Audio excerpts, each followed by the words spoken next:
Assalamualaikum warahmatullahi wabarakatuh. Apa kabar sobat YouTube? Ketemu lagi dengan gue Imam, dan sesuai dengan janji gue di video gue yang sebelumnya, gue hari ini bakal ngetes PC yang sudah gue rakit tersebut dengan berbagai pengetesan. Yang pertama, gue akan melakukan pengetesan booting dari benar-benar mati sampai nyala. Lalu yang berikutnya gue akan melakukan tes untuk copy data dari hard disk maupun SSD. Yang berikutnya gue akan melakukan pengetesan multitaskingnya, bagaimana nanti ketika komputer tersebut dipakai untuk membuka banyak aplikasi. Dan yang terakhir gue akan melakukan rendering untuk video editing, tentunya dengan load yang cukup berat. Penasaran nggak dengan performanya? Langsung saja kita menuju ke pengetesan. Let's go!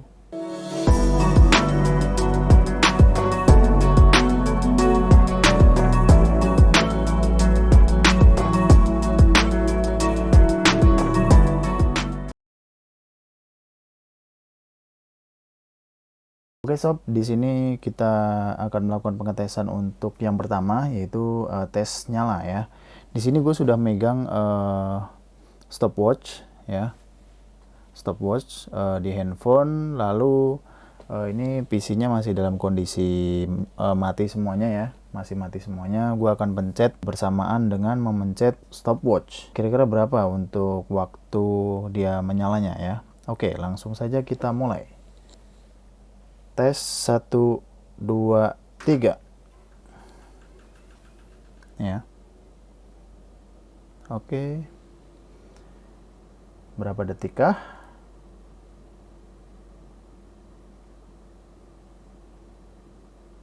Oke,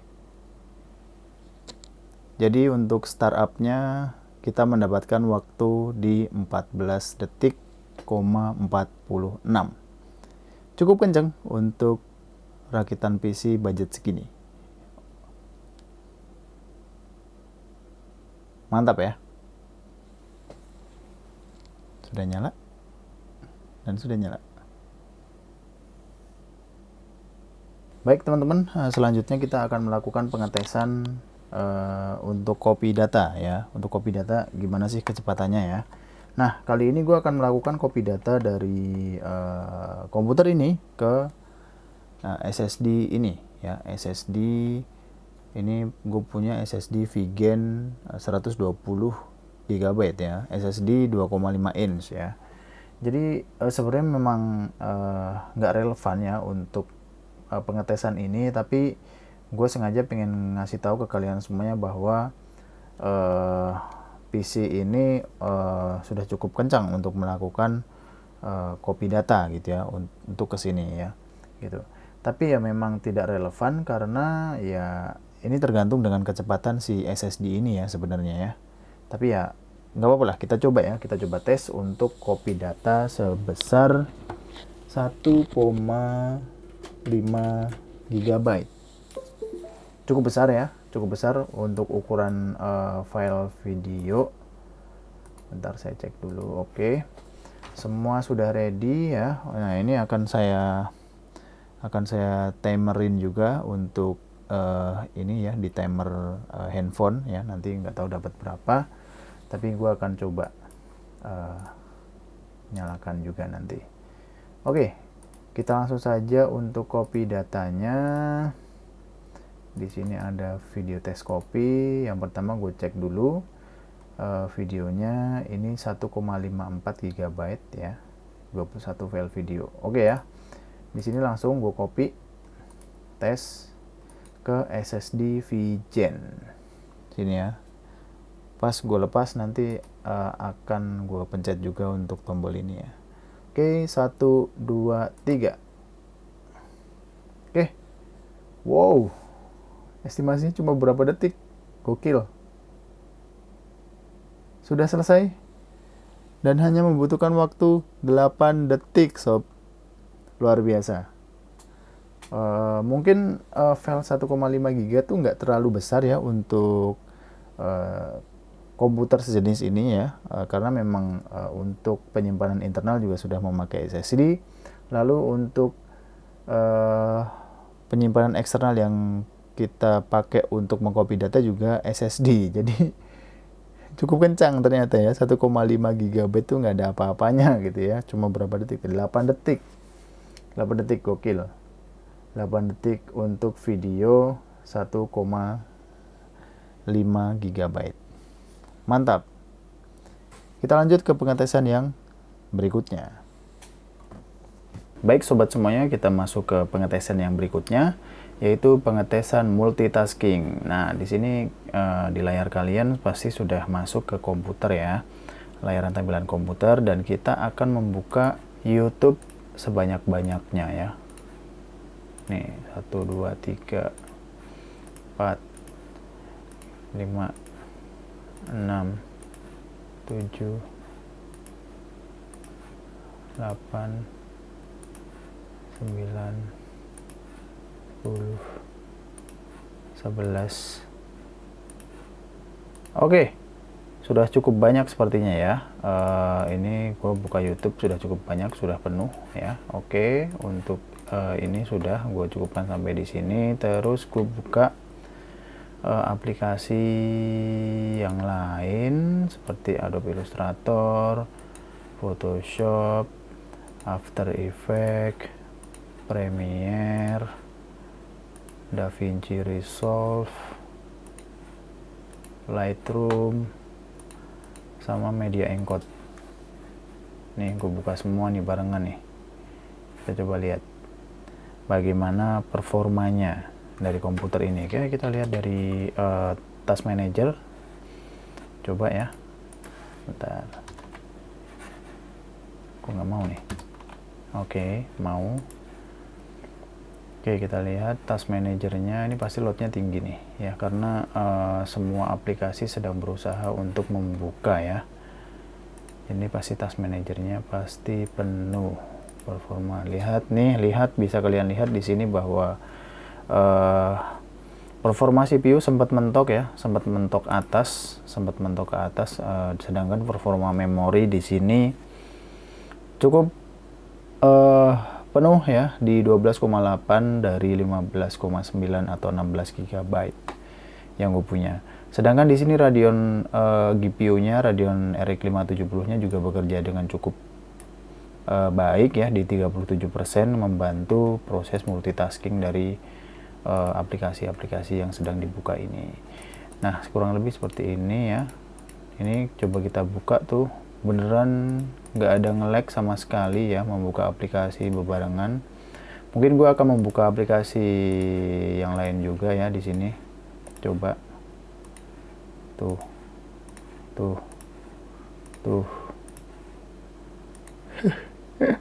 banyak banget ya yang dibuka ya, termasuk aplikasi-aplikasi meeting deh, gue bukain deh biar banyak.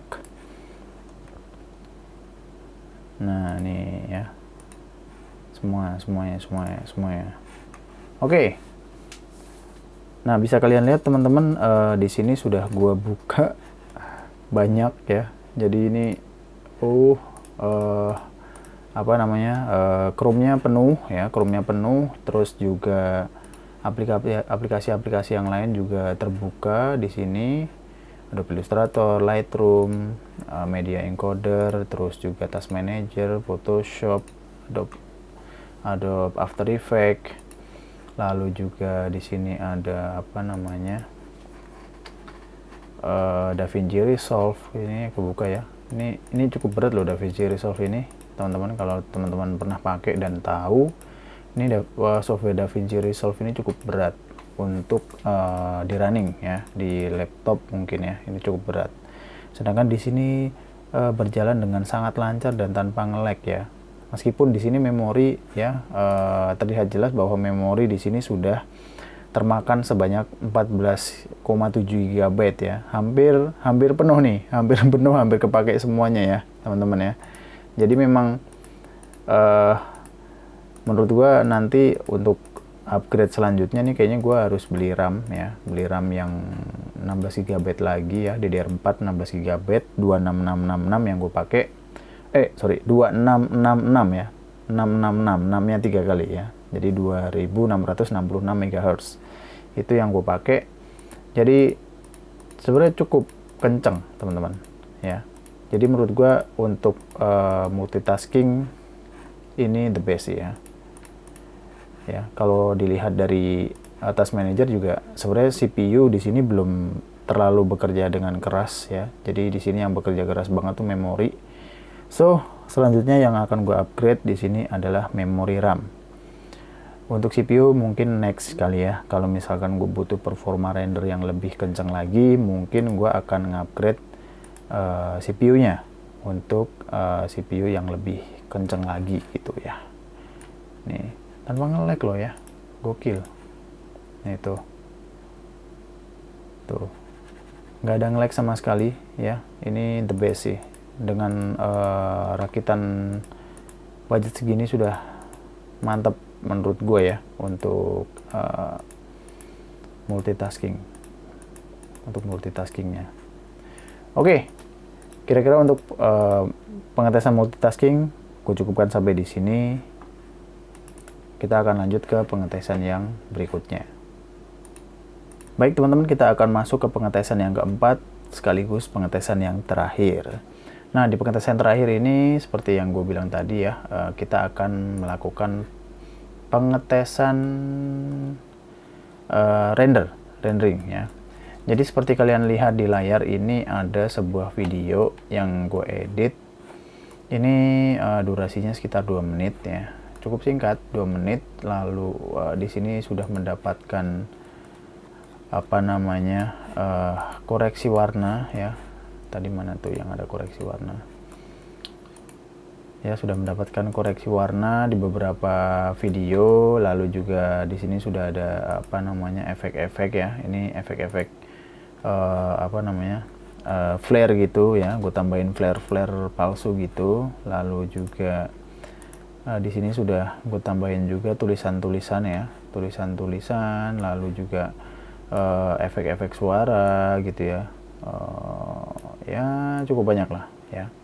Baik, dan kita akan mulai dari preview ya. Kita akan mencoba menggunakan komputer ini untuk mempreview hasil dari editan ini gitu ya, seperti apa gitu. Kita akan coba lihat apakah nge-lag atau tidak ya. Kita lihat sebentar aja ya, karena takut kena copyright. Oke, kita coba. Agak patah-patah ya, tapi masih oke untuk dilihat. Oke, nah sudah cukup ya, kira-kira seperti itu. Nah, dan kalau kalian lihat ya di sini, ini videonya gue running menggunakan preview penuh ya, preview penuh tanpa dikurangi. Nah, kalau misalkan biasanya kan kalau misalkan kalian ngedit dan terlalu berat itu biasanya dikurangi gitu ya. Previewnya bisa 1/2 ataupun 1/4 gitu ya. Tapi ini gue pakai yang full. Oke, kita akan langsung lanjut ke performa rendering dari komputer ini ya. Oke, kita langsung saja masuk ke file, export. Mana export? Ini export media.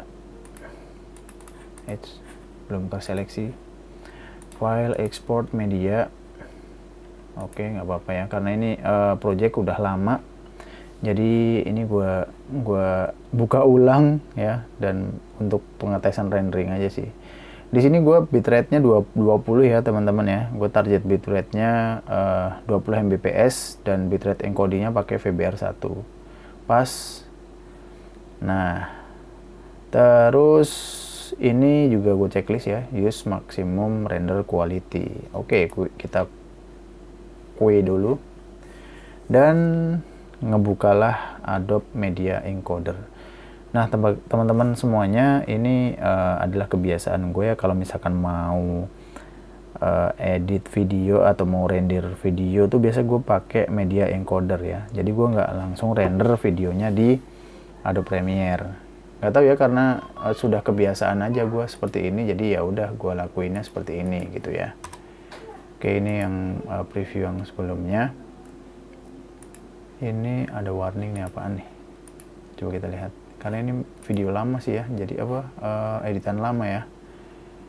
Offline media detected and will be encoded using the offline media graphic. Oke, nggak apa-apa. Jadi ada satu media yang tadi nggak gua locate, jadi kayaknya jadi offline gitu. Ya deh, nggak apa-apa lah ya. Yang penting kita lihat seberapa kencang untuk performanya. Oke, kita akan simpan di desktop. pakai nama ini aja. Oh, itu ada suara anak gua tuh. Oke, kita lihat membutuhkan waktu berapa menit untuk merender video sepanjang 2 menit kurang ya, dengan bitrate 20 Mbps. Kita lihat.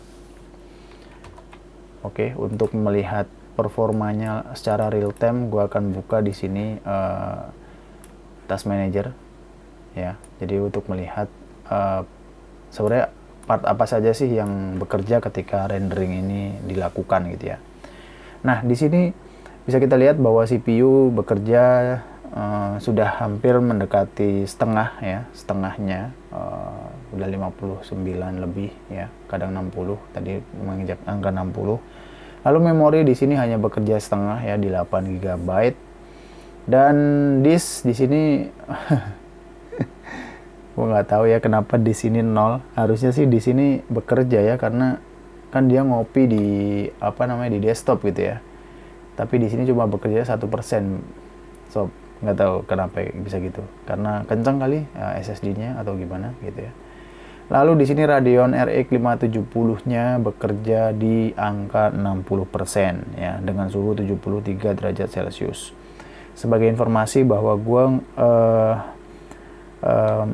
melakukan rendering ini di sebuah ruangan ber-AC ya, dengan suhu 24 derajat Celcius. Jadi mungkin itu juga ngebantu si komputer ini untuk tetap berada di suhu yang ideal gitu ya, seperti itu. Dan ini sudah berjalan sepanjang ya, tadi berapa tuh estimate ya, estimasinya ini masih ada 1 menit 32 detik lagi teman-teman, dan memang cukup lama ya untuk rendering menggunakan VGA AMD ini. Oke, kita tunggu ya.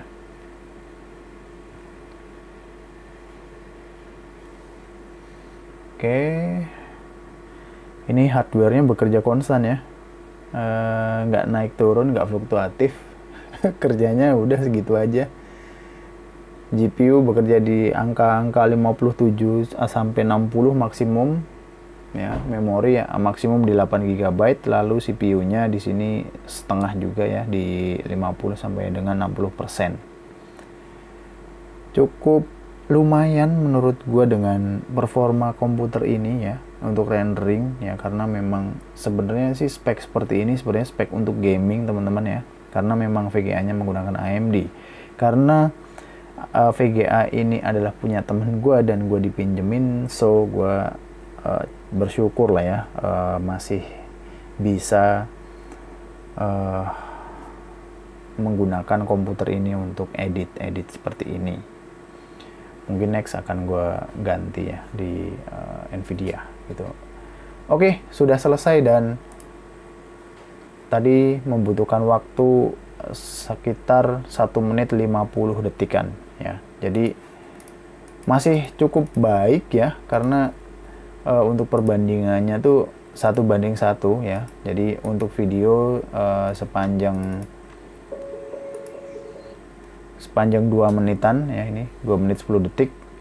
Untuk video sepanjang 2 menit 10 detik ini bisa dirender dengan waktu kurang dari waktu video tersebut. So ini menurut gua cukup baik ya, cukup baik performa renderingnya. Jadi menurut kalian gimana nih teman-teman, worth it nggak untuk PC rakitan editing seperti ini menggunakan prosesor Intel dan juga VGA-nya AMD? Ini bener-bener loh, nggak ada nge-lag sama sekali loh untuk melakukan multitasking seperti ini. The best lah ya. Nah, menurut kalian gimana teman-teman untuk performanya? Cukup kenceng ya? Menurut gue PC rakitan dengan budget 6 jutaan ini sudah sangat cukup ternyata untuk menunjang kebutuhan-kebutuhan editing sehari-hari. Menurut gue dengan budget segini, kita sudah bisa mempunyai sebuah PC yang bisa menemani keseharian kita untuk editing, gaming, maupun komputasi harian. Dan untuk video kali ini gue cukupkan sampai di sini. Terima kasih buat kalian semua yang sudah nonton video gue sampai akhir. Dan tentunya buat kalian yang belum subscribe, jangan lupa di subscribe ya, karena gue akan ngupload video-video serupa insya Allah seminggu sekali. Oke, sekali lagi terima kasih buat kalian semuanya. Sampai jumpa di video-video gue selanjutnya. Wassalamualaikum warahmatullahi wabarakatuh. See ya. Cut.